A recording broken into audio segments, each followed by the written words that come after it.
আসসালামু আলাইকুম। আশা করি সবাই ভালো আছেন। তো ফাইনালি আমাদের যে লং টার্গেট ছিল সেটা আমরা অ্যাচিভ করতে পারছি আলহামদুলিল্লাহ। এখান থেকে প্রায় আমরা 1400 পিপসের মতো এখান থেকে আমরা অ্যাচিভ করতে পারছি। তো এখন আমাদের নেক্সট টার্গেট কি হতে পারে সেটা নিয়ে একটু বিস্তারিত আলোচনা করব। আমরা যদি এখানে একটু খেয়াল করি তাহলে দেখতে পাচ্ছি যে গোল্ড কিন্তু ম্যাসিভ আপনার আপ ট্রেন্ডে আছে, ঠিক আছে?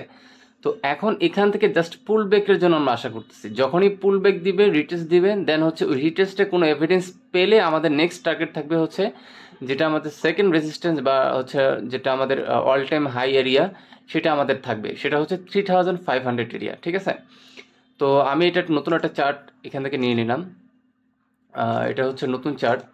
তো এখান থেকে আমরা এখন এটাকে আমরা ফাইন্ড আউট করবো যে মার্কেট কতটুকু আপনার রিটেস্ট করতে পারে, আমরা কোত্থেকে আবার মার্কেটকে আবার বাই ট্রেন্ড বা বাই ট্রেড নিতে পারি, ঠিক আছে? সেগুলো আমরা ফাইন্ড আউট করবো। আমরা যদি একটু মার্কেটের প্রিভিয়াস দেখি তাহলে কিন্তু মার্কেট খুব ভালোভাবে কিন্তু আপনার যে মার্কেটের আপ ট্রেন্ডের কনক্লুশন থাকে, যে হচ্ছে আপনার হলো higher high, higher low, higher high, higher low, higher high, higher low, higher high, higher low, higher high. এখন মার্কেট হয়তো এখানে একটা হায়ার লো দিতে পারে, সেটা কতটুকু সেটা আমরা একটা ফাইন্ড আউট করবো। তো ফাইন্ড আউট করার জন্য আমাদের যে ইয়া আছে, এরিয়া আছে, সেটা হচ্ছে একটা এরিয়া, যেটা হচ্ছে আমাদের ভালো একটা এরিয়া।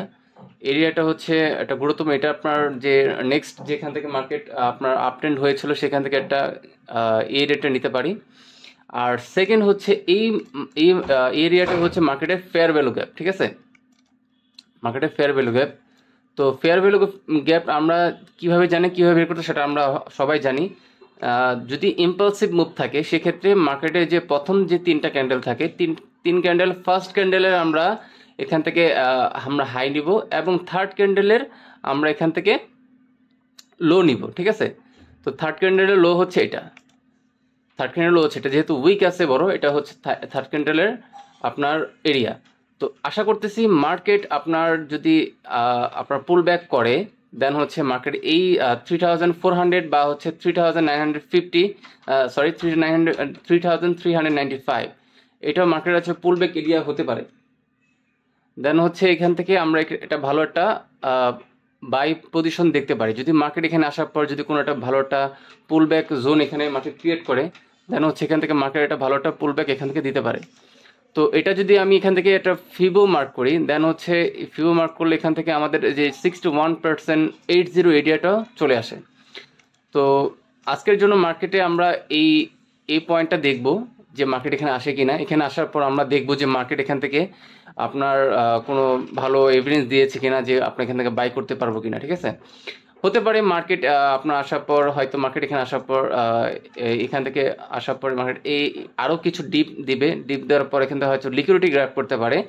এখান থেকে লিকুইডিটি গ্র্যাব করার পর মার্কেট হয়তো এখান থেকে আবার আপট্রেন্ড মুভমেন্ট শুরু করতে পারে। যেহেতু ফান্ডামেন্টালি স্ট্রং, যেহেতু আপনার আমাদের trend strong, trend fully up trend, তো আমরা এখান থেকে জাস্ট এখন মার্কেটকে বাই ট্রেন্ড নেওয়ার ট্রাই করবো। যখনই আমাদের রিটেস্ট আসবে, যখনই কোনো পুল ব্যাক আসবে, তখন আমরা কোনো এভিডেন্স নেওয়ার সাথে সাথে এখান থেকে বাই ট্রেন্ড নেওয়ার ট্রাই করবো, ঠিক আছে? আর যারা স্ক্যাল্পার তারা হয়তো এখান থেকে সেল ট্রেড নেওয়ার ট্রাই করবে বা বাই সেল দুইটা করতে পারে। বাট আমরা হচ্ছে লং পজিশনার, যারা লং পজিশন করে তারা হচ্ছে কিছুটা ওয়েট করতে হবে মার্কেটকে ভালো পজিশন আসার জন্য, দেন হচ্ছে আমরা এখান থেকে ভালো ট্রেড আশা করতে পারি।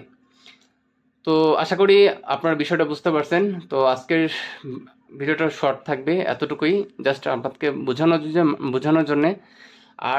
আরেকটা বড় বিষয় হচ্ছে আজকে ফ্রাইডে। তো আজকে আমি বলবো যে আজকে ম্যানিপুলেশন সময় হতে পারে, ম্যানিপুলেশন হতে পারে, সেক্ষেত্রে আজকে ট্রেড না নেওয়া বেটার। জাস্ট ওয়েট করেন, সোমবার থেকে ভালো পজিশন আমরা পেয়ে যাবো ইনশাআল্লাহ। তো আজকের জন্য ভিডিও এতটুকুই। আল্লাহ হাফিজ।